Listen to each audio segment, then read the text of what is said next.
Hello friends, welcome back to our channel Reaction India, and today we are going to watch another video, and the title of this video is Marco is bigger than Bollywood.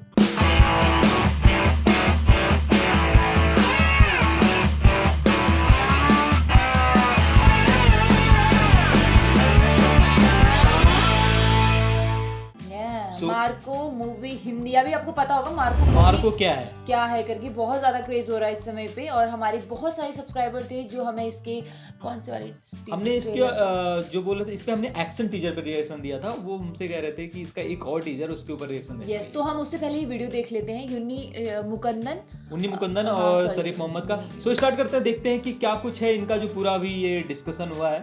Let's start. I am so happy. काफी लोगों को मैं कौन हूँ, what I do, profiling इतना पता नहीं। If you want to see good cinema and you criticize a filmmaker, your criticism should help that filmmaker come out as a better filmmaker. बहुत ही खतरनाक एक्शन है। अरे पूरा ताबड़तोड़ जबरदस्त मूवी है, बाहर जाना।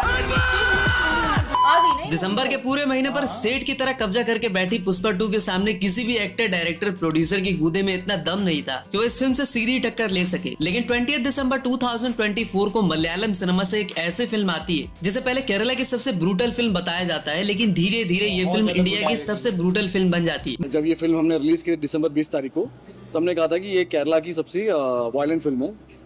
रिलीज के बाद मुझे कहा गया कि इंडिया की सबसे वायलेंट फिल्म है। महज 30 स्क्रीन पर रिलीज होने वाली इस फिल्म को आज 300 स्क्रीन मिल चुके हैं। जवान जैसी फिल्म दे चुके एटली की बेबी जॉन जैसी फिल्म को थिएटर ओनर्स थिएटर से उठा के फेंक दे रहे हैं और उन्नी मुकुंदन की मार्को को लगा रहे हैं, क्योंकि उनका मानना है कि न्यू ईयर में यही वो फिल्म है जो छप्पड़ फाड़ कमाई करके दे सकती है। हॉलिडे सीजन में ये फिल्म उन्हें प्रॉफिट नहीं दे सकेगी, इसलिए वो बेबी जॉन के शोज को मलयालम फिल्म मार्को के हिंदी वर्जन के शो से रिप्लेस कर रहे हैं। उन्नी मुकुंदन जो इस फिल्म के लीड एक्टर एंड को प्रोड्यूसर भी है, उनकी फिल्म मार्को आज मलयालम सिनेमा की हाईएस्ट ग्रॉसर फिल्म बन चुकी है और जल्द ही इस फिल्म को जीसीसी सर्कल यानी गल्फ कंट्रीज में भी रिलीज किया जाना है। लेकिन कौन है उन्नी मुकुंदन जो केरला से होकर भी इतनी अच्छी हिंदी बोलते हैं, और किस फिल्म के लिए उन्हें आरएसएस का एजेंट हिंदू आतंकवादी तक बता दिया गया था और इतनी हेट मिली थी कि आप सोच भी नहीं सकते। और बॉलीवुड के किस सुपरस्टार को डायरेक्ट करना उन्नी का सपना है। मार्को का आइडिया उनके पास कैसे आया, एंड 5 पॉइंट से डिकोड करेंगे the astonishing success of Marco. Well, आप में से भी काफी सारे लोगों ने कहा था कि तूने मार्को पे एक भी वीडियो क्यों नहीं बनाई विद सम गुस्से वाला इमोजीज। तो सबसे पहले जानेंगे कि कौन है उन्नी मुकुंदन। एक असिस्टेंट डायरेक्टर, देन विलन, उसके बाद हीरो, सिंगर, लिरिसिस्ट और आज एक producer. Jack of all trade माने जाने वाले उन्नी मुकुंदन एक मलयाली फैमिली में जरूर पैदा हुए, लेकिन उनकी स्कूलिंग अहमदाबाद गुजरात के प्रगति हायर सेकेंडरी स्कूल से हुई और यही वजह है कि आज उनकी मलयाली जितनी अच्छी है उतनी ही अच्छी हिंदी और गुजराती भी। इसके बाद फिर से ही came back to Kerala to pursue English literature and journalism. Unni की माँ चाहती थी कि बेटा इंडियन आर्म फोर्सेस ज्वाइन करे, तो वही उन्नी मुकुंदन 17-18 की एज में ही लिटरेचर की तरफ इंक्लाइंड हो गए और उस एज में ही उन्होंने 30-40 पोएम्स और 4 स्क्रिप्ट लिख डाली। उन्नी मुकुंदन को कभी भी एक एक्टर नहीं बल्कि फिल्म मेकर बनना था, इसलिए उन्होंने कुछ मलयाली फिल्मों में एज असिस्टेंट डायरेक्टर का काम भी किया, जिसके बाद जहां इन्हें जैसी अपॉर्चुनिटी मिली वो करते गए, कभी विलन, कभी सिंगर, कभी lyricist and finally a producer. पहली बार मैंने प्रोड्यूस किया था। आई डोंट कम फ्रॉम मैं फिल्मी बैकग्राउंड से तो नहीं हूँ, लेकिन I started off as an assistant director.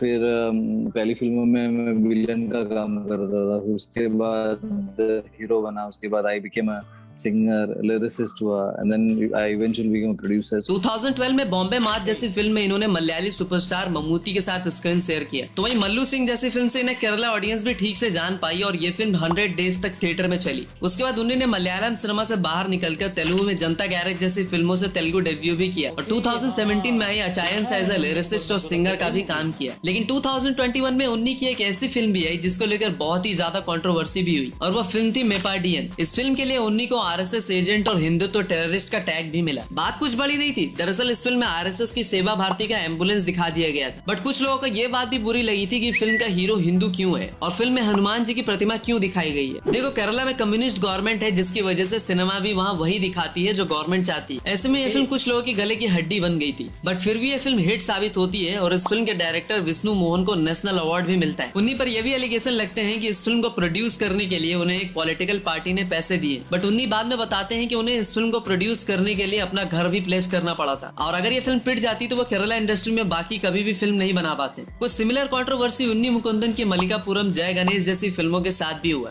उन्नी के कुछ वेल विशर्स ने उन्हें सजेस्ट भी किया कि आप गलत इंडस्ट्री में अपना टैलेंट शो करने की कोशिश कर रहे हैं। देखो, उन्नी मुकुंदन का चाइल्डहुड गुजरात में गुजरा, जिसका इम्पैक्ट उनके लाइफ पर भी काफी ज्यादा हुआ, और उन्होंने फिल्मों के मीडियम से अपने कल्चरल रूट्स को हमेशा रिप्रेजेंट करने की कोशिश की और बिना डरे ऑलवेज अपनी बात रखी। फिर चाहे वो कश्मीर फाइल्स को सपोर्ट करना हो या फिर केरला लेजिस्लेटिव असेंबली के स्पीकर एएन शमसीर, जिन्होंने गणेश जी का मजाक बनाया था, उन्हें कंडेम करना। अब तक आप अच्छे समझ चुके होंगे कि उन्नी मुकुंदन कौन है। तो अब बात करते हैं कि मार्को का आइडिया उनके पास कैसे आया और ये फिल्म कैसे बनी, and the reason behind the phenomenal success of Marco. 2024 में Manjummel Boys, the goat life, Bramayugam, Aavesham जैसी काफी सारी मूवीज देखकर मलयालम सिनेमा ऑलरेडी दिखा चुकी थी कि 30-40 करोड़ में भी वर्ल्ड क्लास सिनेमा कैसे बनाया जा सकता है। लेकिन जहां आवेशम के फहाद फाजिल को भी ऑडियंस कहीं ना कहीं पुष्पा से जानती थी, तो आडू जीवितम के सुकुमारन को भी ऑलरेडी पब्लिक पहचानती थी। और पिछले साल आई पैन इंडिया फिल्म सालार में भी वो दिखे थे। लेकिन मार्को के जितने भी कैरेक्टर्स थे हिंदी वर्ल्ड के लिए सारे के सारे बिल्कुल ही नए फेसेस थे। फिर भी हिंदी ऑडियंस का इतना प्यार इन्हें मिला, उसका सबसे बड़ा रीजन था exposure to the international cinema.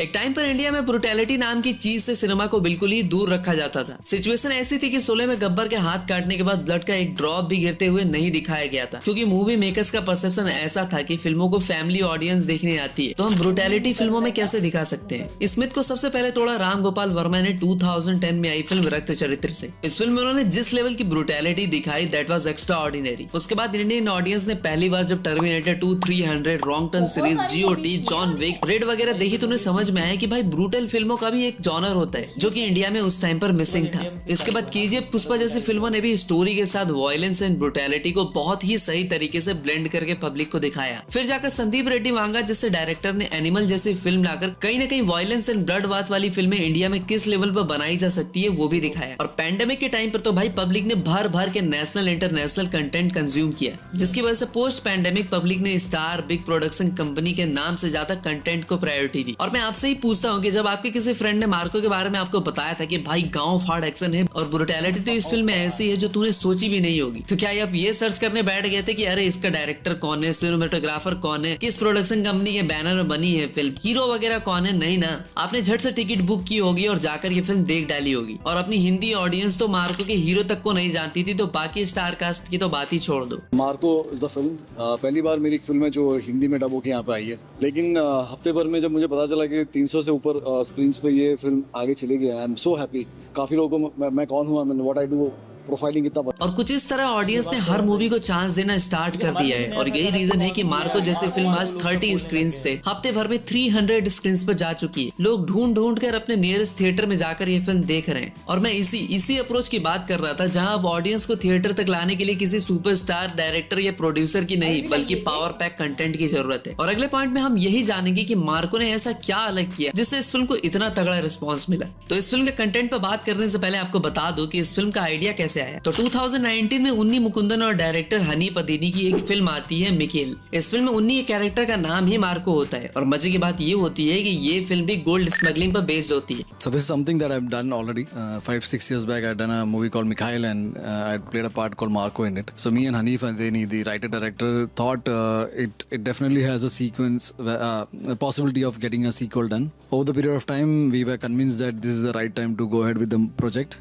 And we got in touch with Sharif Mohammed, who's the producer of this film. देखो, मार्को में violence and brutality is like a soul of this film. इस फिल्म के कुछ सीन्स तो भाई ऐसे थे कि उसे एक आंख बंद करके देखना पड़ रहा था। खासकर वो बच्चे का सिलेंडर लेकर भेजा फ्राई कर देने वाला सीन, हाथ डाल के कलेजा निकाल लेने वाला सीन, अरे मुंह में उंगलियां देकर मुंह फाड़ देने वाला सीन। इसके अलावा भी कुछ ऐसे डिस्टर्बिंग सीन्स थे कि मैं अभी भी हैरान हूँ कि सेंसर बोर्ड ने इस फिल्म को ए सर्टिफिकेट भी कैसे दे दिया। एक टाइम के लिए लगा कि ये कोई मूवी नहीं, मस्त मॉर्टल कॉम्बैट चल रही है और अपना हीरो एक एक करके सबको फैटेलिटी दे रही है। देखो, वायलेंस तो एनिमल किल सालार में भी दिखाई गई, बट उन फिल्मों में violence against women, children, animal बिल्कुल भी नहीं दिखाई गई थी। और मार्को में तो भाई पहले सीन में ही कुत्ते का जबड़ा फाड़ दिया जाता है, बच्चे की मुंडी को इंडियन गैस के सिलेंडर से अदरक की तरह कूच दिया जाता है, एक आंटी के मुंह में उंगली डाल के फाड़ दिया जाता है, छोटे से इन्फेंट बच्चे को उल्टा लटका के ले जाना। मतलब इस तरह का एक्सपीरियंस इंडियन ऑडियंस को पहली बार मिला था। मतलब इतनी ज्यादा क्रुएलिटी और violence against children, animal and women शायद ही पहले दिखाया गया होगा। वेल, अगर आप ऐसी कोई फिल्म जानते हो तो कमेंट में बताना। इस तरह तरह के jaw dropping action and violence scenes के लिए मार्को की 100 डेज की शूटिंग्स में से 60 डेज एक्शन फिल्मिंग के लिए दे दिए गए थे। फिल्म की सिनेमेटोग्राफी अगर आपने ध्यान से देखी होगी तो काफी सारे सीन्स हमें फिल्म के लीड यानी मार्को के नजरिए से दिखाया गया है। जैसे कि काफी सारे सीन में जब वो सामने वाली पार्टी को खचाखच काट रहा होता है तो ऐसा लगता है कि ऑडियंस खुद वो काम कर रही है। और इस फिल्म की सिनेमेटोग्राफी चंदूर सेल्वराज ने की थी। फिल्म का वो हॉल वाला सीन या कॉरिडोर में जहाँ सारे विलन्स कॉकरोच की तरह आते ही रहते हैं, रुकने का नाम ही नहीं लेते। ये काफी सारे आइकॉनिक सीन ही इस फिल्म के सक्सेस का सबसे बड़ा रीजन भी है। इस फिल्म में मार्को का कैरेक्टर चलो ग्रे कैरेक्टर है, लेकिन इस फिल्म का असली प्रोटैगनिस्ट कैरेक्टर ब्लाइंड विक्टर होता है, जो अपने दोस्त वसीम को बचाने के लिए अपनी जान तक दांव पे लगा देता है। अपना भाई मार्को जो कि अडॉप्टेड चाइल्ड होता है फिर भी उसे अपना भाई मानता है, उसे फैमिली के बीच डिफेंड करता है, लेकिन अंत में उसे मर्सीलेसली हाइड्रोफ्लोरिक एसिड में डुबा के मार दिया जाता है। वेल आपको भी मार्को का म्यूजिक इतना अपीलिंग और कहीं ना कहीं सुना सुना लग रहा था ना, क्योंकि इस फिल्म के बीजीएम को भी उसी इंसान ने कंपोज किया है जिसने केजीएफ एंड सालार में बीजीएम दी थी। अरे मैं रवि बसरूर जी की बात कर रहा हूँ। आपने अगर नोटिस किया हो या नहीं, लेकिन एनिमल किल मार्को में वायलेंस एंड खून खच्चर के अलावा एक चीज जो कॉमन होती है वो थी इमोशन एंड फैमिली। और क्यों ये चीज किसी भी वायलेंट फिल्म के लिए सबसे ज्यादा जरूरी है, आइए इस पर भी थोड़ी सी बात करते हैं। देखो एनिमल में हमें दिखाया जाता है कि रणविजय शुरुआत में काफी शांत और आज्ञाकारी बालक होता है, लेकिन जब बात उसकी बहन पे आती है तो वो सीधा शॉर्ट गन लेके उसके कॉलेज चला जाता है। और उसके अपने ही कजिन्स एंड फैमिली से पंगे होने का रीजन भी उसकी फैमिली और उसके लाइफ का सबसे इंपॉर्टेंट इंसान यानी उसके पापा ही होते हैं, जिस पर जब गोली चलती है तब वो अपने असली अवतार में आता है। किल मूवी में भी नोटिस करने वाली बात ये होती है कि फर्स्ट पार्ट में अपने लक्ष्य यानी अमृत राठौड़ के कैरेक्टर में वो लोगों के हाथ पांव तोड़ रहा होता है, लेकिन वो एक मैनियक साइकोपाथ तब बनता है जब उसकी गर्लफ्रेंड को जान से मार दिया जाता है। इसलिए सेकंड हाफ में वो जिस ब्रूटल वे में सबको मारना स्टार्ट करता है वो काफी भयंकर होता है। ऐसे कौन मारता है बे?